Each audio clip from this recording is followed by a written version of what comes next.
sobriety came. This sober vet. Don't live, don't live, don't live. Our mission is to normalize sobriety with veterans who are using and abusing substances in a harmful, self-medicating way.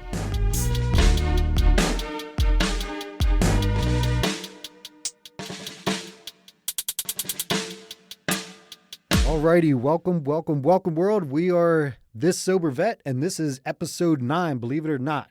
I am Joe York, and I am joined by your favorite therapist, Dr. Teresa Thomas. What up, Dr. I like T? that. Hey, Joe. Hey. How's it going today? How are you? I'm fantabulous. Fantabulous? Yeah, let's just combine them two. Yep, that's a word. There it is now. So before we do anything this episode, I want to start with some This Sober Vet fan mail. Awesome. Are you ready for this? You sit down? Fan mail. We need I music know. for that. Drum roll. Yeah, something. I didn't even know this was a thing. So let's see what our Sweet. fans are saying. All right. Dear TSV, when I drink alcohol, everyone says I'm an alcoholic. But when I drink Fanta, no one says I'm fantastic. Love, Jody. Damn. Jody done got us again. That's a military reference. How about that? Wow. Yeah, that just happened. Okay. Cool. All right, so I'm excited about today's episode, but I'm actually going to pass the baton because this is close to home for Dr. T. So if you'd like to take it away, Dr. T, Yes. it's all you. Thank you so much. Yes, this is a very exciting episode for me because I do have a family member here. My sister-in-law, Amanda, is going to give her story today on her 2 years, as of 2 days ago, 2 years of sobriety. Nice. She's going to give her story. So that is amazing. I am looking forward to talking to you, Amanda, today. And I know that your story is going to help so many other people in their journey to sobriety. So I'm Well, excited welcome, that you Amanda. said yes. Welcome. Thank you. Amanda Thank you. is a general manager for over 5 years, and she is a great mom to my beautiful niece, Marley Pooh. Oh, snap. You got the nicknames. Name Nice. one. Yeah, but so we're excited to have you today. I'm Awesome. excited too.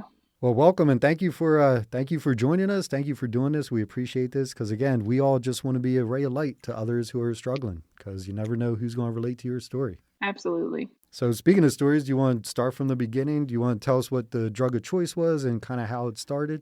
So alcohol was my drug of choice.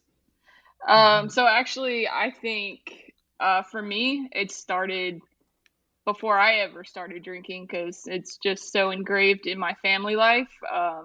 My mom's mom died of cirrhosis when she was 13. So so it started there. My dad's grandpa, alcoholic, grew up seeing him drink all day, every day. Grew up seeing my dad drink all the time. He was an alcoholic. So for the longest portion of my life, I swore I was never going to drink. I wasn't going to be me. I wasn't going to be that person. Just because I had seen it, seen everybody, knew where it would lead to. But I didn't even drink when I turned 21. I didn't even drink Oh, the wow. day I turned 21. Okay. I didn't start drinking till a couple years after that. Just hanging out with friends, going over to a friend's house. They were drinking. I drink here and there. It still wasn't anything crazy. Just fun on the weekends, and that actually continued for a while. Just fun on the weekends, fun gatherings. I think it started to get a little worse right before I got pregnant. Actually, I was drinking more like on a daily basis. And it wasn't so much the time frame in which I would drink from day to day. It was how much I would consume at one time. Like it was never just a couple of drinks. It was always more and more and more. But I I could stop and it'd be a month or two before I drank again. And that wasn't an issue. But then I think really when COVID kind of shut the world down is when it became like full roaring alcoholism, can't function. I mean, I say can't function, but I was functioning at some point. I was in a marriage that was not the best, and Mhm. COVID shut down. There was nowhere to go, nothing to do, so I was stuck at home all day. Stuck at home all day and with the person that Didn't want to be stuck with. So yeah. So I mean, I wasn't going anywhere, so why not just drink when I get off work, right? It's fine. And then Mhm. that lasted a little while. Of course, COVID eventually let up, but when COVID let up, I was already down that path of just wanting to drink all day every day. And eventually at some point I left the marriage, and when that happened, like it was freeing to I felt free, not only because I wasn't in that relationship anymore, I didn't have to deal with those things anymore, but now I could drink freely. I didn't have to hide it. Like I was hiding it Mm. throughout the time. He had no idea. Like he knew I drank because we would drink together, but he had no idea the level, the alcohol I had hidden, the things that I was doing. He had no idea when I was drunk. Nobody had any idea I was drunk half the time. Yeah. Yeah. Absolutely. Okay. Like no one had. I don't understand how no one knew. Like looking back now, I don't know. They all knew it. Like everyone knew I drink and like to have fun, and Mhm. things like that, gatherings and things like that. You were functioning, right? I feel You were like I was functioning. functioning pretty well until after we separated, and then Mhm. like it was like what, September of 2022, I believe, and then Mhm. like that time from September to November was just absolutely horrible. Like the drinking was more and more. I wasn't going to work like I should. I was like never at work. I don't know how I kept a job because I shouldn't have. Now, did you not go to work because you were hungover, or you just wanted to stay home and drink? Both, honestly. Okay, Both. And gotcha. I was in a position at that job to where my boss was doing things he shouldn't have done, so he didn't care what we did. So I could get away Mhm. with it. I was on a salary, so I wasn't clocking in and out. I was getting paid no matter what. So Yeah. if I didn't have to go to work, I wasn't going to work. I'd find ways to get out of it. And it finally, one morning I woke up and it's like everything was fuzzy and I was dizzy and I couldn't do anything. So I went to the hospital, and that's kind of when everything came like Mm. crashing down. Like I told them what was going on. Like I was like, I've drank a lot. It's been a little bit since I drank. I think I'm starting to go into withdrawals, Mm. and things like that. And my parents still had no idea at this time. They thought I was just sick. Um, Yeah. so I stayed in the hospital and medically detoxed for like 3 or 4 days. You were Wow. medically detoxing, Amanda. I had no I idea. know. Yeah. Now, what is a medical like? Do they just monitor you? Do they have to put like the charcoal pills in you, or I'm They just did guessing? not. No, no, no. They didn't do any charcoal pills or anything like that. I do remember them saying they don't know how I walked in there because my blood alcohol content was so high. Like Mm. I remember leaving to go to the hospital. My dad came and got me and taking another drink of whiskey, like on my way out the door when I already couldn't even function. Wow. Like it Wow. was, it was, it was like thinking back now, it's insane. Um, so the medically detox part of it was just, they gave me like medicine, like, anti-anxiety medicine, lorazepam, stuff like that to calm everything Mhm. down and make sure that I didn't have seizures or anything due to the detox. Mhm. So Mhm. I stayed in there a few days, got out, was feeling fantastic. It was great. I found somebody that actually used to work with who was doing AA and things like that. So I hooked up with her, and I started going to AA. I don't think I was fully invested at that time. Like I felt so good, and I was like, this is too easy. I don't need anybody's help. Like I'm fine. Was that your rock bottom, Amanda, when going into the hospital? Was that your okay? No, no, no, no, no. I knew I had a problem before Okay. that. I Okay. knew I had a problem. I was just like I was too scared to go through the withdrawals, so I just kept drinking. Mhm. Gotcha. So no, I knew I had a problem way before that. Mhm. But that was the point in time when it's like now I have to get help. I'm at the hospital. Like I Yeah. knew I wanted help. I knew I wanted Yeah. help way before that. So I got out of the hospital, like I said, felt like I felt great. I tried doing a little bit of AA, had a sponsor, the person that I knew, did some meetings, and then it was close to the holidays, and I was like, oh, there's non-alcoholic beverages. I want to drink some of these. So I was close to 30 days sober, and it was Mhm. right before getting close to Christmas time. And Mhm. I wanted some non-alcoholic drinks. So I ordered some stuff at Specs, and I was just gonna do curbside. But I was like, they were taking too long. So I was like, oh, I'm gonna go in and get my stuff. And Mm. when you go in, there's all these little mini shots of Hmm. the. So I was like, yeah, I'm just gonna get a couple mini shots, just. Yeah. Uh-oh. And yeah, that led into like a 4-month binge Oh, wow. that Oh. got even worse than the time before, to where man, I made some terrible life decisions in that time. Mhm. Eventually, I got to that point again to where I was dehydrated, I wasn't eating, I wasn't drinking water, it was just alcohol all day every day. And Mhm. I went to the hospital again, and by this time, like I could see my eyes turning yellow. Like Wow. Oh, normal, wow. I could see Mhm. my eyes turning yellow. So when I went to an urgent care. They took me back, hooked me up, and immediately, like, they're doing the test, and they're like, "Well, do you have any liver problems?" And I was like, "This is happening right now. Like, Mm. this Mhm. is happening." So they gave me lorazepam, and I realized when they gave me that, immediately after, I started hallucinating. I started seeing stuff, I started hearing stuff, Wow. Mhm. and that was terrifying. I've never in my Yeah. life done any drug or anything like that. It's all been Mhm. alcohol, and when I started hallucinating, it was just like, I can't ever do this again. So Mm. that day I did make the decision to stop, and I did stop after that. Now, So was anything up with your liver? Did they do tests on it? Did you have any issues there? so I had my liver was fatty, and I can't remember, stenosis, I want to say, was one of the words that they used in, like, when they were looking at it. Mhm. So it wasn't cirrhosis yet, but it was Okay. definitely headed that direction if I didn't stop. Gotcha. My doctor wanted to send me to a liver specialist when I was at Wow. the checkup, I think, after that event.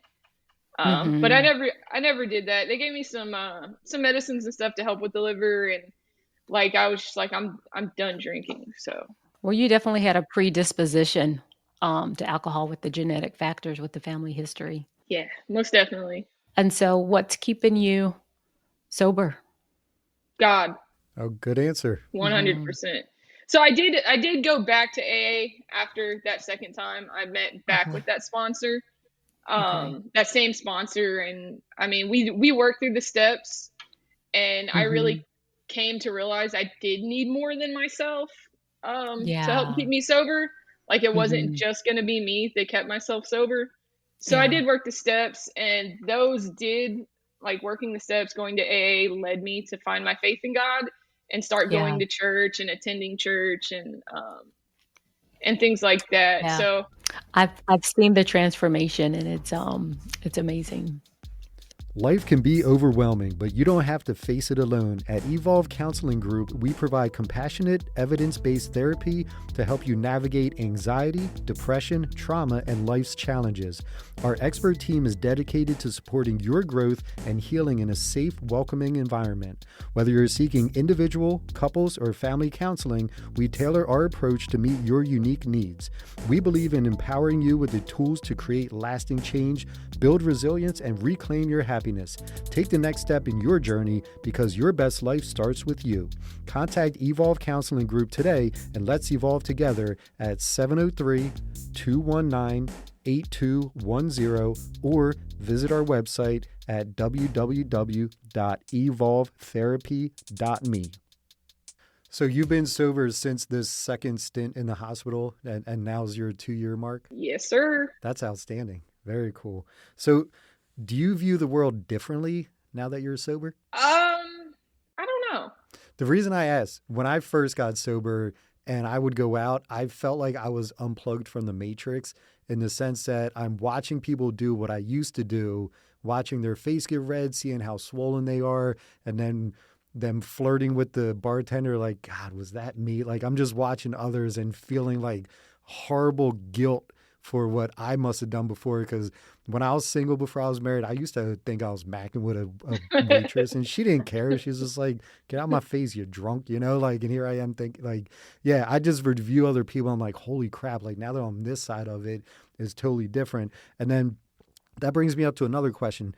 When you finally quit, I'm sure there were times where you're like, dude, this is very difficult because anytime I faced A, I would drink. Anytime I faced B, I would drink. Like, what were some of the hard steps in the beginning? Because again, listeners that are listening right now who might be in your part two of your alcoholic stint, they're scared to make that leap and stop because they're afraid they won't be able to face whatever challenges. So if you could kind of discuss like one or two challenges of that you faced or fears and kind of how you got through them. So to answer the do I view the world differently, like I would say looking at people when they're drinking, like that type of life, yes. I view Mm-hmm. differently. My sister's currently living with me and she's going through exactly what I went through. And Okay. like when I see her and like I can tell she's been drinking and things, it's annoying. Mm-hmm. It's just like come on. But I don't go to bars or anything like that. Some of my friends still drink when I'm around, but never, or not even that they try to moderate or anything when I'm around, but they drink when I'm around, and I mean that doesn't bother me at all. Good. Good. And even like seeing my sister drinking, it doesn't bother me in the sense that I want to do what she's doing. It's in fact the opposite. Like I don't I don't want to be that. I don't Mm-hmm. ever want to go back to that again. What's your why? What makes you say, nope, not doing it? What's my why? Mhm. So I have to be here for my daughter. Yes. Like I have to. There's Hmm. there's just no way I'm leaving her Yeah. that way. Like Yeah. something I could control, there's no way. Yeah. Mm-hmm. I can't. So as far as the like being scared to face challenges, typically it's something you would drink because of. Um, I just don't. I mean, I just don't. I think like when that thought pops in your mind, like um, I just replay everything that happened, and it's like one drink of feeling good, it's not worth everything I went. And like, do I sometimes have that thought of maybe I've changed now? Maybe I Hmm. could drink, of course. And that's like the and like what I've been told, that's like the sign that like normal people don't have that thought. They Mm. like they don't think that. They're not like, "Oh, let me see if I can drink a drink." They just don't. And Wow. so all those things just go through my mind, and that's just kind of because I mean I wasn't drinking because of any specific reason. I was just drinking. It was just Mm. drinking. Hmm. Um, Because it felt good. Yeah. Yeah, 'cause it felt good, but it didn't. At the end, it didn't feel good. Yeah. It was Mm-hmm. it was Yeah. just drinking. Yeah. So, Hmm. You know, it's very cool and something that you should hold on to and be very proud of because I'm in the same situation. I come from a long line of alcoholics. You literally broke a generational curse. And I Yes. hope that continues with your daughter. And that is Yes. huge because you could have just saved generations down the line by your Absolutely. actions today. So outstanding. Congratulations on that. That is big. Hmm. Very good. Hmm. absolutely. Tell us more about your faith and how that has helped you and continues to help you. So, I mean, just like I started going to church, not having any background of God. Like I've always been curious, but just one day I just like I'm gonna start going to church. My best friend, the Hmm. one person that's been through like all of this with me, like she Hmm. was my drinking buddy back in the day, and now she found her faith, and I just saw Yeah. how awesome it was for her. She didn't have the Hmm. same struggle with alcohol as me, but just seeing how good her life got, it intrigued me, and I was like, I want this. I'm Yeah. sober now. I want this. So I just found a church where I felt comfortable, and I just jumped in. I jumped into everything I could there, and Yeah. just seeing the people, seeing the people there, and all the things. It's I don't know. I can't explain it. That's great though. And the cool thing is, yeah, and it seems like you're finding the right path on your own. Like that, you're like, all right, I'm done doing this. What can I do now? Ooh, she's on fire for God. I want to be on fire for God. So you jump right in, and that's huge because God has had a lot to do with me in my journey as well. Because AA didn't really jive with me. I couldn't really relate. No. When I went there, I was like, whoa. So like I've relied heavily on my faith and on my wife, and those two things got me through, and they still get me through to this day. Whenever, like I was telling a story before, I think the last episode, I do junk removal. I was on a clean out, and it was just me this one day. I was cleaning out a fridge, and when I opened it, I saw a 6-pack of my favorite beer. And my initial reaction was like, not today, Satan. So I smashed all the bottles, like, because I know that's the devil messing with me. He's like, come on, Joe, you're alone. No one would know. But I know the Right. path that would put me down. I'm like, nope, never again. Right. So, I've definitely had like a similar, I would say, temptation. I would dog sit for the neighbors and stuff sometimes, and I just walk over, go in the back door, let her dog out, whatever. I was in there waiting on the dog to come back in. And I just glanced over. There's a huge bottle of vodka just sitting on top of the fridge, and it's like right. it'd be so easy. No, but then like if I wanted to drink, why would I sneak it? Because I can just go buy it. So it's like, Mhm. you know, Right. Are you or do you know a veteran who is struggling with substance abuse that could use some motivation? Have them tune in. Look, they won't change until they're ready to, but if we could cause a crack in the dam, it doesn't hurt to listen. If you are a sober veteran that would like to share your story in hopes to inspire others, please contact us at thissobervet.com. Show notes and more info could be found at thissobervet.com, and be sure to check us out on social media. We'd love to connect with you. Now, have you noticed all the other byproducts of being sober, like how much money you save because now you're not wasting it on alcohol and buying stupid things online when you're drunk, like, and the better sleep you have? And can you kind of talk about that? Because again, if someone who's in it right now, I want you to tell them all the carrots that are dangling on the other side. Yeah. so when I was drinking, I wasn't doing anything but drinking. Like all like just at home drinking. Now that I'm not, it's like I'm living my life. I'm going out, I'm doing things, I'm active with my daughter, whereas I Nice. wasn't before. We were just at home. Like now we're active, now we're doing things.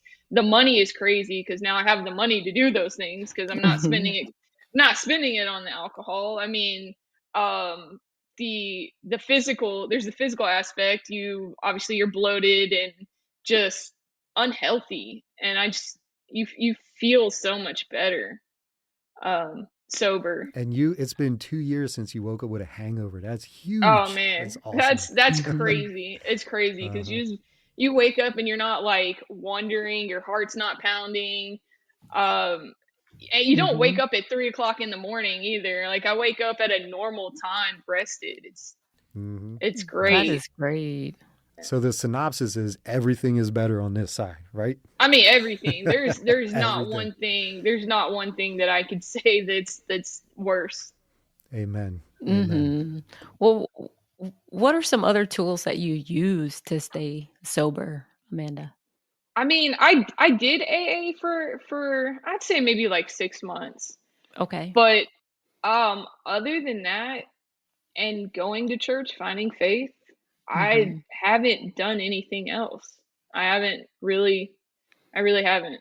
I mean, I'm with Joe on the didn't really relate to AA. It was kind of like Mhm. the same story every time you go in, and then if you're Mhm. going every day, a couple times a week, to listen to Yeah. people talking about their drinking stories, like it just puts it on your mind all day, every day. Like Mm. I I'm trying to see. get it off my mind. Like why am Gotcha. I'm sitting here listening to Gotcha. the same people tell the same stories. It's Mhm. relatable at first, and it has some great tools Mhm. to help you get started, but long term, it wasn't for me. Well, that support system is also very important. I do have a good support system. Yeah. Yeah. Can you explain the support system? So I rely on my best friend. She's been there. I can call her whenever. She was my drinking friend. I started drinking heavily with her. Her mom was an alcoholic, but now she's that support system. When I told her I was in the hospital, she came and got my key, went to my house, took everything out of my house. She's held me accountable.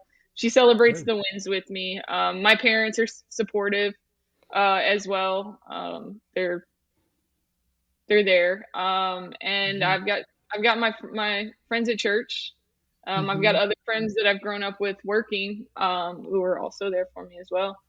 I don't have anyone, there's no one in my life that's like, oh, you can just have a drink. So I made sure, Yeah, you know, Good. made sure not to have that. that's great. Awesome. So if you could kind of wrap up in one sentence, um, the main purpose of this is for either spouses of veterans or even anyone who's dealing with any kind of substance abuse is to motivate them to get on this side of it. If there was kind of one like thing you could sum that up, or even if you had to talk to Amanda when she was going through that second stint and you were drinking, if you had to do something just to get through to someone to be like, listen, this is worth it because whatever, what would you say to kind of motivate someone to be where you are today? I don't know. It's just like you want to be alive. You don't want to die. You're not going to stay an alcoholic. You're either going to recover or die. My name is Amanda Baker, and that's how I became sober.